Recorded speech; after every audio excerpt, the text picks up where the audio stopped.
Hello, and welcome back to the Hearsay podcast, a joint project between Pro Bono Students Canada, University of Calgary Chapter, and CJSW 90.9 FM. This is a podcast where University of Calgary law students discuss a variety of legal topics with a variety of professionals in the field. We'd like to emphasize that the information you hear today is legal information and not legal advice, as we are law students and not lawyers. This podcast is purely for informational purposes. If you do require legal advice, please consult a lawyer, as there is no substitute for a professional. My name is Nana, and I'll be one of your hosts for this episode, and I'm joined by my co-host, Shawn. We will be speaking today with Kelsey Sitar in a two-part discussion about Legal Aid Alberta in the context of access to justice. Kelsey is a well-regarded criminal defense lawyer that deals with complex litigation and legal appeals. She's a partner and co-founder of Sitar and Melcherik, vice president of the Calgary Criminal Defense Lawyers Association, and a tireless advocate. Before we begin, in the spirit of reconciliation, we would first like to acknowledge that Hearsay is recorded on Treaty 7 territory. We acknowledge that Treaty 7 territory is a traditional and ancestral territory of the Blackfoot Confederacy, consisting of the Kainai, Piikani, and Siksika, as well as the Tsuut'ina Nation and Stoney Nakoda First Nation. We acknowledge that this territory is home to the Métis Nation of Alberta, Region 3, within the historical Northwest Métis homeland. We acknowledge that many First Nations, Métis and Inuit, who have lived in and cared for these lands for generations. We are grateful for the traditional knowledge keepers and elders who are still with us today and those who have gone before us.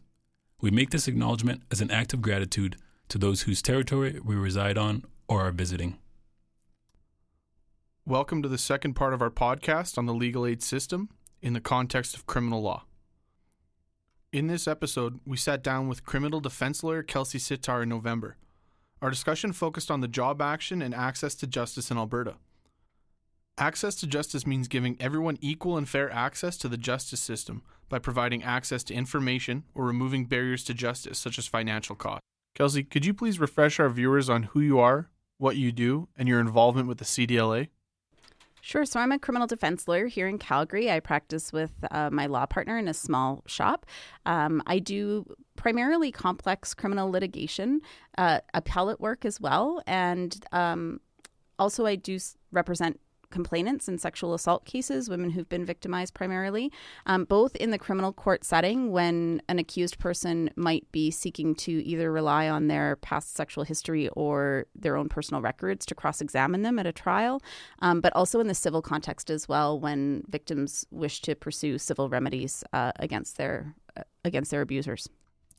Since our discussion with Kelsey in November 2022, the CDLA voted to pause its job action in response to an increase in the tariff rates from $100 to $125 per hour. However, in providing our listeners with insight on the job action, we turned to Kelsey for an explanation of what led to the job action. Yeah, so it started in August, and it started to sort of take you back a little bit. We've talked about the tariff and the problems with the tariff and the problems with the rates of compensation. And we've also talked about the problems with the financial eligibility guidelines. And when the governance agreements get signed, they generally last for about 5 years, but there's a midterm governance agreement review that happens. And so when that happened last October, there was discussion from all around the room. The CBA was there and was talking about their study and what they've seen in terms of the need to increase funding to reduce the number of self-reps. Everybody was there. All of the discussion was had. It appeared that the government was willing to take seriously, finally, looking at these issues and doing a full-scale examination of the FEGs and doing a full-scale examination of the tariff. And so everyone was quite excited about that. And then this spring, what we heard from the government was that they told Legal Aid that they could look at the tariff. And in the first tariff consultation meeting, we were told, we're allowed to look at it, but we are not allowed to touch the hourly rate. We are not allowed to talk about who qualifies for legal aid, and we have to make whatever we build now fit within our current funding envelope. So basically, you're saying, go ahead, renovate the kitchen, but you can't have a budget for new appliances. Well, what's the point? So we started pressing the government at that point to say, this is a useless review. It's going to accomplish nothing. You're rearranging the chairs on the Titanic, and you need to stop it. You need to do an actual review of this.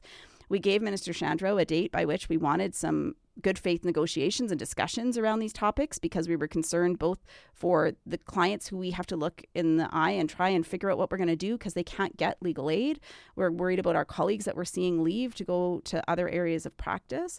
And so we gave him a date by which we wanted a response. And when we didn't get that response, we started job action. So in August, we tried to, and we've throughout this tried to do this in a way that would make clear to the government how serious we are and how serious the situation is, while minimizing the impact on Albertans as much as possible. So we started in August by withdrawing duty counsel services, so the ad hoc or sort of daily per diem duty counsel services, as well as the representation for complainants in sexual assault cases, which is also a type of duty counsel certificate, and the cross-examining in domestic cases. And our hope was that that would be enough to flag for the government they're serious, they're doing something about this to really bring it home to us, and it would minimize impact on Albertans that might be incarcerated currently and need bail and things like that. And it didn't work. And so at the beginning of September, we then escalated to not taking the most serious types of files. We stopped taking, there's certain breakdowns for offenses, but essentially things like homicide, sexual assault, the most serious charges in the tariff system. And we did that for a while, and that didn't work either. And so at the end of September, we stopped taking new work from Legal Aid Alberta. And we've been in that phase of our job action now for over a month. And we had one meeting with the government, which was frankly more of the same, that, well, we're doing this review and there'll be a review, of course, not discussing the fact that the review is doomed to fail from the beginning because it's not looking at the things that are actual problems. And then shortly thereafter, we received a very short amount of advance notice that the government would be announcing this 8.225% increase to the financial eligibility guidelines, which takes them to what they were roughly in 2010, 30% of inflation ago, and takes the hourly rate conveniently to $100 an hour on the nose. Which only applies to certificates that would be taken in sort of contravention of our job action, or if job action ended, it doesn't apply to other certificates that are active for folks right now. It's only new certificates. And it all was federal money. None of that was provincial money. The province didn't actually solve anything. They just put money that they were required to put into legal aid services into legal aid services. As well as increasing the rate to $125 an hour in December of 2022, the provincial government, in its most recent budget, committed to increase legal aid funding by $24 million in 2023-2024, $31 million in 2024-2025, and $35 million in 2025-2026. The Canadian Bar Association released a statement in response to the budgetary increase that reads, "CBA Alberta's agenda for justice also calls on the government to improve access to justice, which means giving Albertans with legal aid issues the confidence that they can access a fair justice process and a fair result. To this end, we were pleased to see increased funding for Legal Aid Alberta in Budget 2023 and look forward to the coming review of the Legal Aid Alberta Governance Agreement.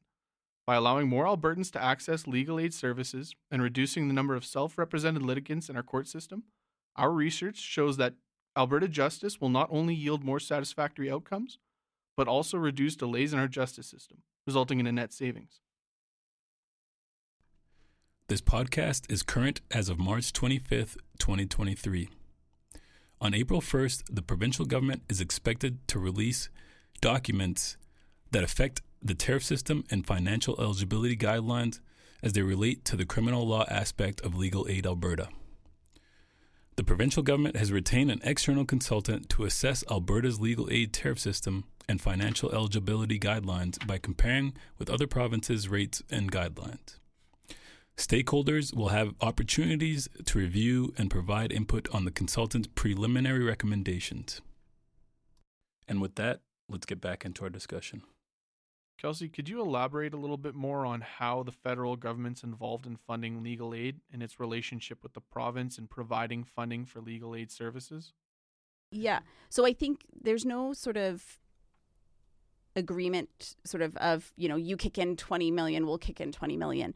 What does happen is the federal government makes a contribution every year that is then earmarked and says, this portion is generally for immigration files because those are things under federal jurisdiction, right? So criminal law and immigration. So they'll contribute, and it's been between 15 and 17 million for a number of years now. And the vast majority of that is for criminal files because that's something within the federal jurisdiction that they're the ones responsible for that area of the law.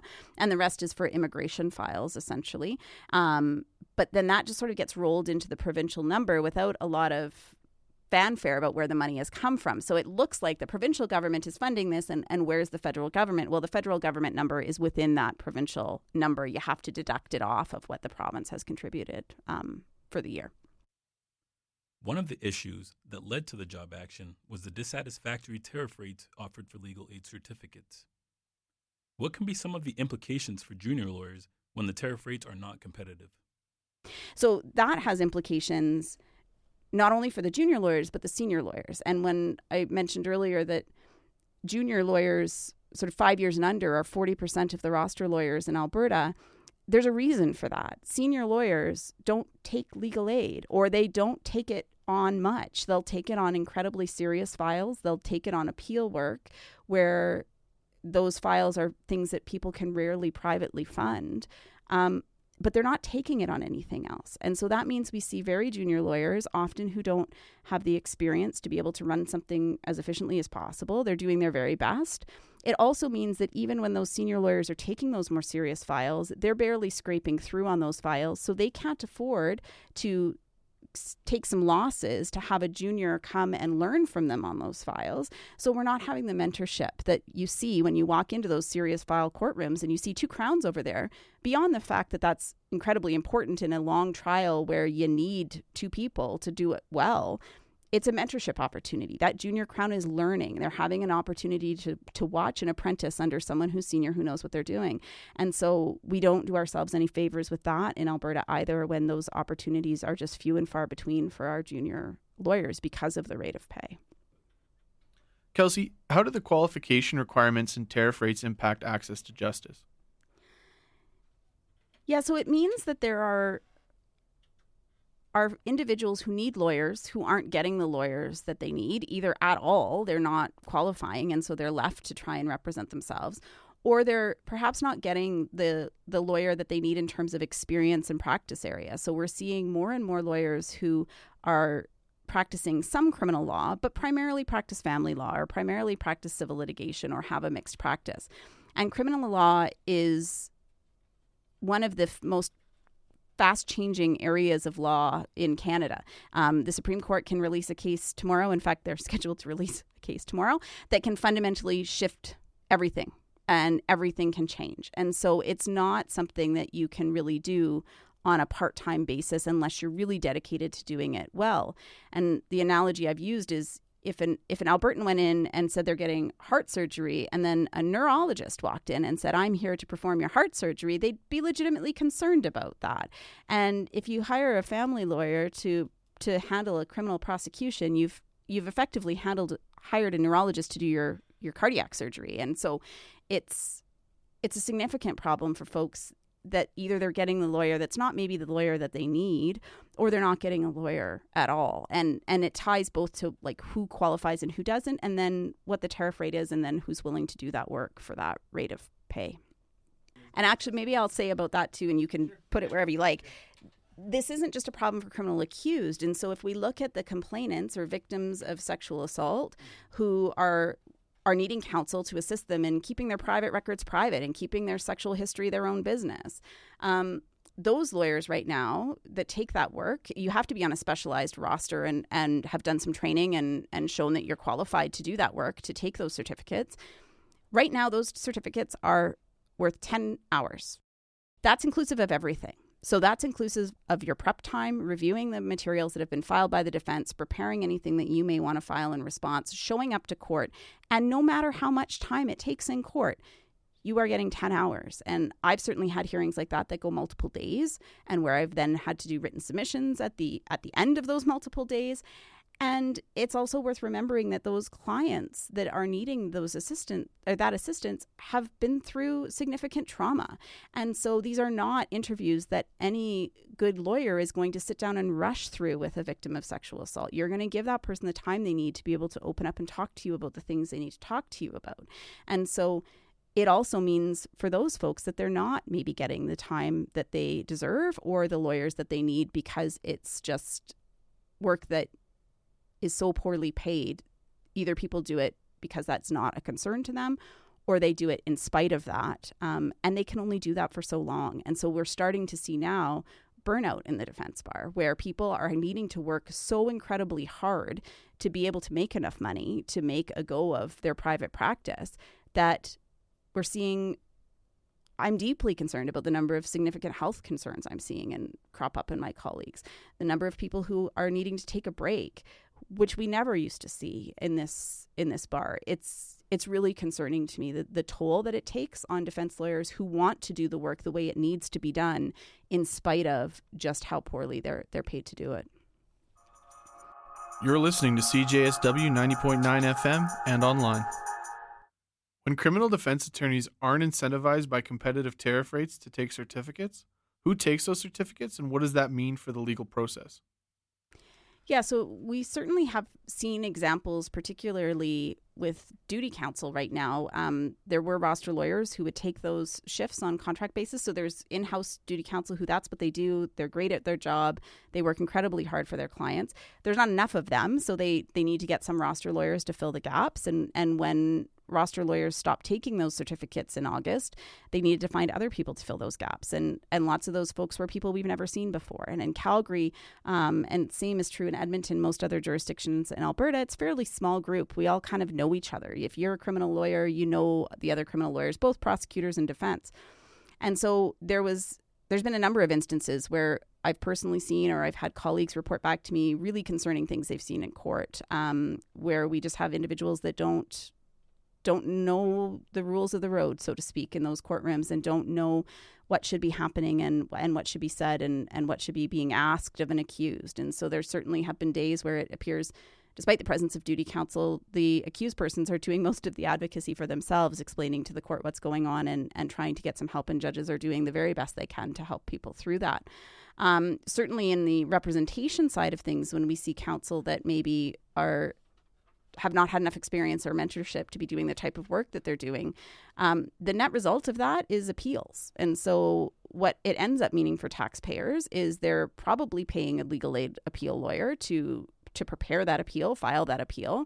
They're then going to be paying, because 3 justices now of the Court of Appeal are going to be sitting for roughly a half a day, usually 2.5 hours, to hear that appeal. They're going to have to then decide that appeal. And if they order a new trial, then they're paying all over again for another trial of that matter. And so particularly when we look at cases like sexual assault, and the law is incredibly complicated. There's some criminal defense lawyers who will not touch sexual assault cases because the law is so complicated. And there are people who do this every day. Personally, I don't do impaired driving work, as an example, because it's very technical and nuanced. I have colleagues who subspecialize in that, and that's where I tell people to call. I refer folks to that work. I do wiretap litigation. That's not something that everybody does, right? So even within criminal law, we have subsets of types of practice where people are well-versed or not. And when you have somebody who doesn't know that really detailed, complex area of the law trying to handle a case like that, we end up with wrongful convictions. We end up with arguments that shouldn't have been made, rulings that shouldn't have been found because they didn't have the information and the arguments they actually needed. So what does the Criminal Defense Lawyers Association, or criminal defense lawyers in general, what do they want to see in terms of the removal or reduction of barriers to access to justice? Yeah, so the release in September from Legal Aid Alberta talked about doing a comprehensive review of the financial, or a comprehensive review of the guidelines about who qualifies. And they've drawn examples, and it's a good example, to Manitoba for a comparator. It's going to be something that needs significant investigation and study, but certainly should be incorporating not just finances for individuals, but potential consequences if someone's convicted, the seriousness of the charge that they're facing, which is going to impact what private retainer would cost. And so I think both Legal Aid and the defense bar would be ad idem on what this is going to take, which is a fulsome review that's really geared at what defending and representing oneself, obtaining legal representation privately, looking at what obtaining legal representation privately actually costs someone and what's realistic to think is a sufficient income to be able to pay those costs, I think is what everyone is saying needs to happen. During the job action, we saw a number of news articles covering the issue, but what were you seeing in terms of the public's reaction to the ongoing negotiations between Legal Aid Alberta and the provincial government? Yeah, so we certainly have seen some traction. Twitter is a place that there's been quite a lot of interaction with Albertans, and I think it tends to be sort of people who are somehow affiliated to the other folks that are posting, and so we've seen some overlap with people in the medical profession, for example, other helping professions, social workers. Our message sort of get out within those sort of related communities and amplifying our voices and supporting our cause. But also the CDLA, very early in our job action, decided to set up an information table outside the Calgary Court Centre downtown. And we had some pamphlets and pins and were there and available to discuss these issues with Calgarians. And those interactions were quite consistent with what the CBA study revealed, which is that Albertans they get these issues. They think that it's important that people not only have a lawyer when they can't afford one, but that they have a lawyer who's experienced and knows what they're doing. And they recognize that it's important that we pay lawyers sufficiently so that we retain those people because it makes the system more efficient and it protects best outcomes in our courtrooms. And they understand that the fegs right now are just unreasonably low. They're embarrassingly low, that nobody would be able to afford hardly rent and food, never mind also paying privately for lawyers. So Albertans get it. We're just waiting for the government to get it. So what can people do to support the current job action? Are there any particular MLAs or MPs they can write to, provincial and federal? What kind of actions can people take? Yeah, I would encourage everyone who's interested in this issue and cares about this issue to write to their MLA. I would encourage them to CC Justice Minister Shandro, to CC the Justice Critic, Irfan Sabir, to CC the official opposition leader, Rachel Notley. People can certainly also write to their MPs federally. I think it's certainly for criminal justice a federal issue as well. So write to their MPs, CC Justice Minister Lametti. These are important issues that I think need to be on front of mind for all of our elected officials. Our CDLA organization is on Twitter at CDLA Calgary. So at CDLA Calgary, you can find us. We've also, if you scroll down through our timeline, we've posted some template letters. So we've tried to make this as easy for people as possible. We know everyone's really busy, but you can take one of those letters and modify it to your suiting and fire that off to your MLA. I think it's really important that our politicians understand that Albertans are concerned about this and that Albertans think it's an important issue and they expect them to address it. Kelsey, if people wanted to get a hold of yourself, where might they go about doing that? Yeah, so I'm on Twitter as well. It's just my first name, last name. You'll find me, Kelsey Sitar. And my inbox is open, so people can direct message me on there. The CDLA is on Twitter, and our messages are open as well, so people can certainly reach out to us as an organization there as well. So you've kind of touched briefly on the positions of the parties, but could you just summarize for us quickly what the government of Alberta's position is, what Legal Aid Alberta's position is, and what the defense lawyers' positions are? Yeah, so the government of Alberta seems to be of the view that there's a tariff modernization project underway right now, and so that they will get to this when that's finished and with the next year's budget. And of course, the problem with that position is that it's a broken tariff review that's not looking at any of the actual problems. And so that's our position essentially, is that there's nothing to wait for. That review is not going to help us. It's not going to tell us anything because we're not actually looking at what the fundamental problems are. Legal Aid Alberta's position was a bit unclear at first, but they released a joint statement from their CEO and board of directors in late September that made clear that they do agree that the tariff is too low and that the hourly rate in Alberta is too low and that needs to be addressed and brought in line with other provinces like BC and Ontario, and also that a comprehensive review of the financial eligibility guidelines is required to make sure that we're covering the people who need access to legal aid services. And so the defense bar's position essentially is that that needs to happen. Like, those things need to happen, and the government needs to show some good faith commitment, because for years and years we've heard, we'll get to it, or in the next budget, or in the next governance agreement. And so the trust and faith is gone, frankly, with the government. And so there needs to be some good faith efforts put forward and some commitments made now in the interim while they undertake the reviews that need to happen. And so I think quite simply that could be some significant adjustment to the FEGs. 8.225% to bring them in line with 2010 isn't going to cut it. Inflation is a firm number that is easy to account for. It's still not going to make them high enough, but it's something. It would be a substantial commitment to show that they are going to negotiate on these issues in good faith. And the same could be said for the hourly rates. And certainly the Defence Bar will continue to work with the government. We'll continue to give those volunteer hours to work towards a better system, because at the end of the day, that's why we do what we do. We're fundamentally committed to access to justice and to having a system that's better for everyone. So what we really need to see is that the government is committed just like we are. We'd like to remind our listeners that our discussion with Kelsey took place in November 2022. As we've expressed throughout this podcast, the circumstances around the legal aid funding and the CDLA job action have changed. We saw the government increase the tariff rate in December and commit to new funding in the latest budget. How exactly this funding will impact access remains to be seen, but the increases do signal that the government is listening. In light of these changes that have and will continue to occur, we'd like to remind our listeners that this podcast is current as of March 25th, 2023. It is important that Albertans understand these issues as we work to improve access to justice. Ultimately, from a business perspective, being proactive will reduce overall costs, as self-represented litigants tend to require more tax dollars, not less. From a public interest perspective, the financial eligibility guidelines currently act as a barrier to legal representation for a number of people because they do not qualify.